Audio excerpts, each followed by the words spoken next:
The girl was the crowned champion of a national beauty pageant, yet just as the award was being presented, she suddenly collapsed to the ground.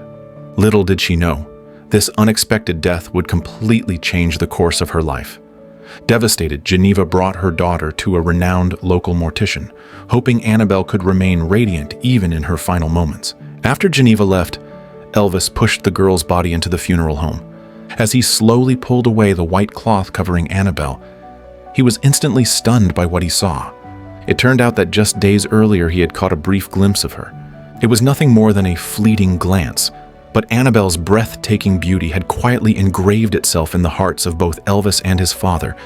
Yet fate is always full of cruel irony. Their second meeting would take place in the cold stillness of a mortuary. Elvis slowly poured himself a glass of red wine. Bathed in the soft moonlight from the window, he couldn't help but mourn the untimely loss of Anabelle's life. But Elvis quickly collected himself and turned his attention back to the task at hand. Still, as Anabelle's beauty once again filled his view, a subtle tremble stirred in his chest. An indescribable emotion took hold of his thoughts.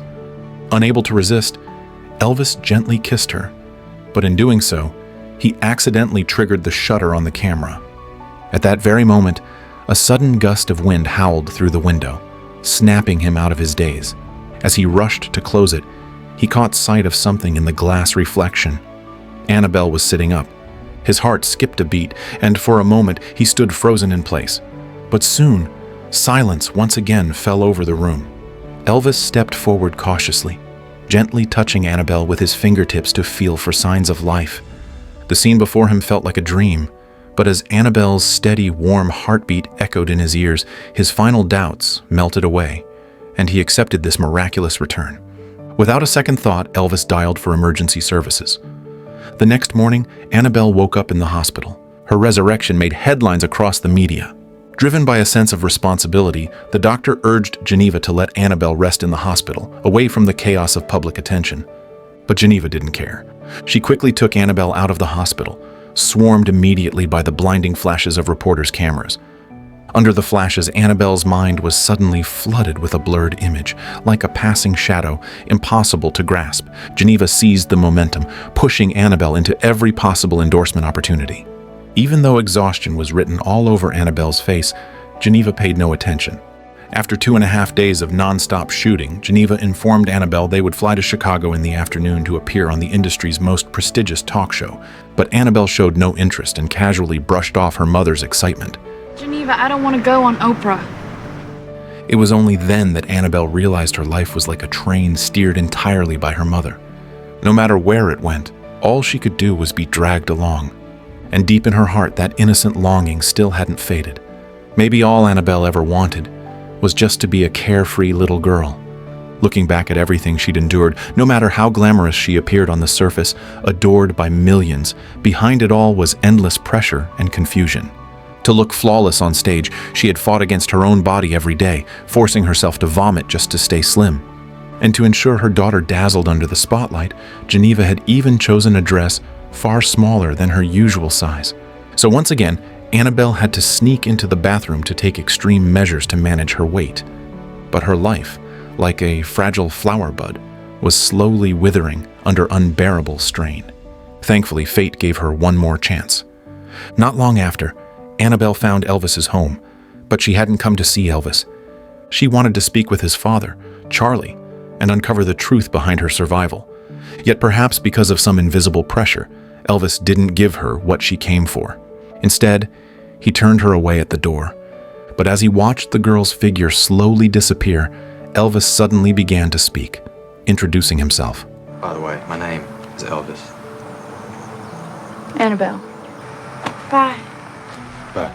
As Anabelle walked away, Elvis quietly stepped to the window to watch, but she quickly sensed his gaze. Elvis never could have imagined that the girl standing silently outside his window was quietly setting the wheels of his fate into motion. Anabelle drove home, only to be swarmed by reporters the moment she arrived. Before she could even catch her breath, Geneva's voice filled the entire room with impatient demands, as if every plan had to be executed immediately. Unable to endure the suffocating pressure any longer, Anabelle finally erupted into a heated argument with her mother. That night, a buried fear returned and knocked at the window of Anabelle's soul. She dreamed of lying in a narrow coffin, while her mother and others wore indifferent smiles as if her pain and struggle meant nothing. Those cold eyes etched themselves deep into her heart, jolting her awake in tears. Faced with overwhelming despair and pain, Anabelle made her decision. She would leave the home that had smothered her for so long. The cold wind bit at her skin, but within it, she felt a rare sense of freedom. Almost as if guided by fate, she found herself once again at Elvis's doorstep. By moonlight, she returned to the spot where she had once lain, trying to piece together the fragments of memory buried deep in her mind. Just then, Elvis mistook her for an intruder and rushed over with a stick in hand. Oh my God! Good Lord! You scared the crap out of me! Jesus Christ, what are you doing here? How'd you get in Sorry, here? would you put that thing down? What are you doing here? Under his repeated questioning, Anabelle finally admitted that she only wanted to understand what had really happened that night. At that moment, Charlie entered, but Elvis, afraid his father might reveal the truth, quickly pulled him aside and whispered that he had no embalmer's license. He had performed the embalming himself, and Anabelle must never find out. Charlie then told Anabelle, You just woke up and your heart was beating. I guess I'll go back up to bed. His memory's kind of whacked. but it was already 4 a.m., and they were in the middle of nowhere. Anabelle asked if she could stay the night and promised to leave once dawn broke. Left with no choice, Elvis reluctantly agreed. The next morning, Elvis prepared breakfast for her. After the meal, Anabelle said goodbye, but her steps slowed. She asked Elvis once more if she could stay for a while, even if it was just in an old corn shed. Elvis felt a wave of panic. He saw sincerity in her eyes, but feared that if she stayed, the truth would eventually come out. Seeing Elvis hesitate, Anabelle left in quiet disappointment. Wait. Inside. But in the end, Elvis agreed to let her stay. He set her up in his late mother's room and even brought her a few clothes that might fit. Meanwhile, Geneva discovered her daughter had run away. Watching the glowing image of a young girl on stage on TV, Geneva's heart swelled with a tide of memories. Meanwhile, on the other side, Anabelle was basking in the golden sunset with Elvis and his family as they played golf together, and in that vast golden field, she seemed to have found something she had been missing all along. As night fell, Anabelle accidentally saw Elvis speaking gently to his father, telling him a bedtime story. There was something so tender and caring in him that it stirred emotions in Anabelle's heart. Later that night, unable to resist, she stepped into the room she once lay in. As she looked at the bed where she had once rested, fragments of memory began to return, but Elvis had quietly appeared behind her. Why are you so obsessed with this place? I don't know. I keep having these weird dream flashback things where I start to remember what happened here and then it goes away. To ease the awkwardness, Anabelle glanced at a photo of Elvis's mother and asked curiously why she had fallen for someone as hunched as Charlie. Elvis didn't say much. He simply took her to a quiet spot he used to visit. In the gentle night breeze, Elvis finally opened up, sharing the sorrow buried deep within his heart. After his mother's passing, Charlie had sunk into loneliness and grief, living each day in silence and isolation. He would often speak to himself, his eyes vacant, as if his soul were trapped in the past. The weight of those years had left a mark on his body. As he spoke, Elvis lay down, soaking in the peace around him. The night sky was vast and full of stars, wrapping the world in a dreamlike stillness. Surrounded by this quiet intimacy, Anabelle leaned in and kissed Elvis, but the slide reel of her memory flashed again in her mind. Still, she no longer wished to chase the fragments of the past. She surrendered to the warmth of this moment, letting her heart guide her forward. At that moment, Elvis felt like her only safe harbor, shielding her from all the pain that came before. When she saw the land in front of Elvis's home, a quiet question rose in her heart. You ever grow anything in that field? Nothing grows worth a damn around here. But Anabelle believed this land held the promise of new life. She led Elvis to town to buy seeds. As for what kind of seeds, she wouldn't say, only smiled with a hint of mystery. After they returned home, Anabelle began working on the old tractor, which had been sitting idle and covered in dust for a long time. Beneath her seemingly fragile frame, there was a quiet strength and resilience that couldn't be hidden. Still, Elvis and Charlie believed all her efforts were in vain. But the peaceful days were shattered by the sudden arrival of a police car. Charlie quickly stepped forward to greet the police, only to learn they had come looking for Anabelle. During the conversation, the officer kept glancing suspiciously at the nearby tractor. At that very moment, Anabelle was crouched down, fixing a mechanical part, and Elvis casually brushed off the officer's questions. Seeing no useful leads, the officer had no choice but to leave in disappointment.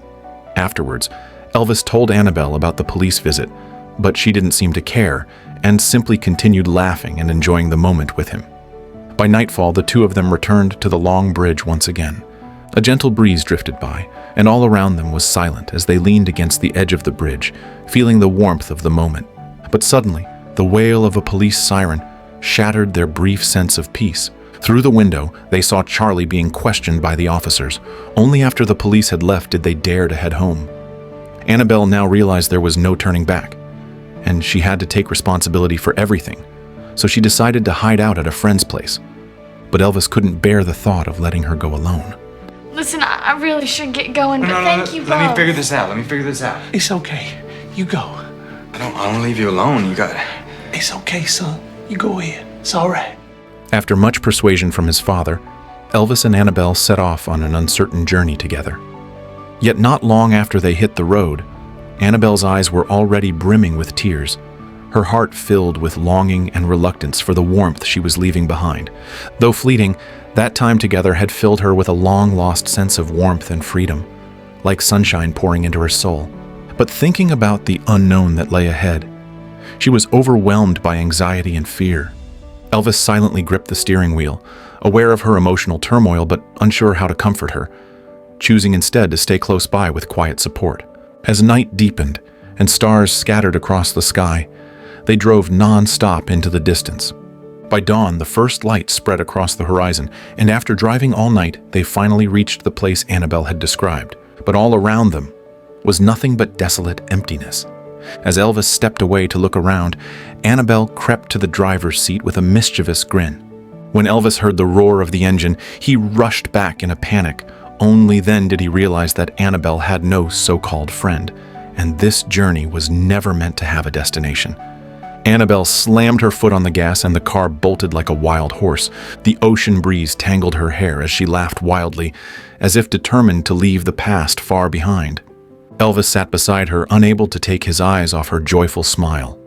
In that moment, it felt as if he were already standing on the pure, untouched beach he had always longed for, with an unspoken sense of freedom flooding his mind, just like Anabelle's state of mind at that very moment, unbound and full of endless possibilities. In the days that followed, their feelings for each other grew rapidly.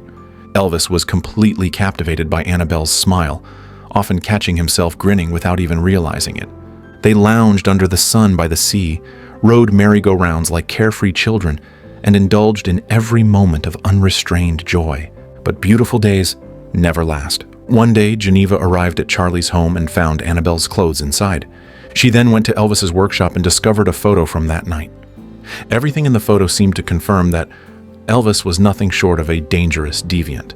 Meanwhile, Anabelle and Elvis were completely unaware that a storm was quietly closing in.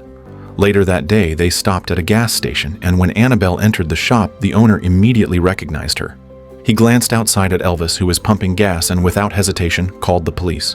After finishing her shopping, Anabelle noticed the shopkeeper's strange gaze and then spotted a newspaper on the counter showing a photo of Elvis kissing her, plastered across the front page. In that moment, Anabelle felt an overwhelming, indescribable sense of suffocation. Elvis saw the headline too. As the stunned Anabelle stepped outside, he rushed to comfort her. But with the truth now exposed, no amount of explaining could help him. The police arrived just in time to break up their struggle, and the couple, who had been wrapped in bliss just moments earlier, now faced a painful separation. Their anguish was beyond words, falling like cold rain into their hearts. Anabelle was safely escorted home, while the news media painted Elvis as a vile predator. Geneva gently tried to console her daughter, never noticing the silent tear rolling down Anabelle's cheek. The blurry image in Anabelle's mind began to sharpen, and the feelings she once tried to suppress resurfaced. Her longing for Elvis was now impossible to ignore. Without Elvis around, Charlie passed his days playing golf in solitude. The falling rain seemed to mark the end of everything. Seeking closure, Anabelle went to visit Elvis in prison, but another argument erupted between them. I kissed you. You were lying on the table in the room. I looked at you and you looked so beautiful. In the end, she chose not to press charges. However, the deep rift between them had already turned into an unbridgeable chasm. When Elvis returned home, he found his father collapsed on the grass. All the dreams he once held vanished like mist, leaving behind only cold silence and irreparable regret. The storm had finally extinguished every hope Elvis had for the future. After countless days and nights of reflection, he finally made the decision to leave behind all the chaos of the city. He then brought home Charlie's body, the only person he had once been able to rely on, now lying silently on a cold, lifeless bed. Memories surged like crashing waves, filling his heart with unbearable sorrow and emptiness. Clutching a rope, Elvis walked forward slowly, every step heavy with despair. But just then, a fierce gust of wind swept through the air, and before his eyes bloomed a field of sunflowers, radiant with hope. In that moment, the spark of life ignited within him again. His body fought back with all its might against the shackles of fate. And at last, he broke free. He opened the door and stepped out, ready to face the crowd of reporters outside, and determined to leave his pain behind. Meanwhile, Anabelle, having lost all faith in life, sank her body into a bathtub. She gently nudged a nearby television with her foot, intending to end it all in silence. But at that critical moment, she saw Elvis's image on the television screen. She saw him painting on the white house they had once built together, using the simplest strokes to express the truest emotions from the depths of his heart. That heartfelt confession was like a ray of sunlight, piercing through the darkness that had long suffocated Anabelle's heart. Then, Elvis wandered through the golden field of sunflowers, their fragrance brushing gently against his skin. And there, before his eyes, appeared her sweet and familiar face, blooming like a flower in spring. At long last, two wandering souls had found their home. Even though fate had once dragged them into the abyss, even though they had wandered alone in the shadows, now all the pain and confusion melted into a warm, lasting embrace. They were no longer afraid of the scars from their past, nor were they running from the uncertainty of tomorrow. Instead, they chose to fill the void in their lives with love. This film gently reminds us, though life may be filled with regrets and storms, love will always be the light that leads us forward. And along this journey of life, no matter how lost or alone we may feel, we must never stop seeking the harbor of love. Because love is the greatest miracle of all, and the warmest comfort we'll ever find within our souls.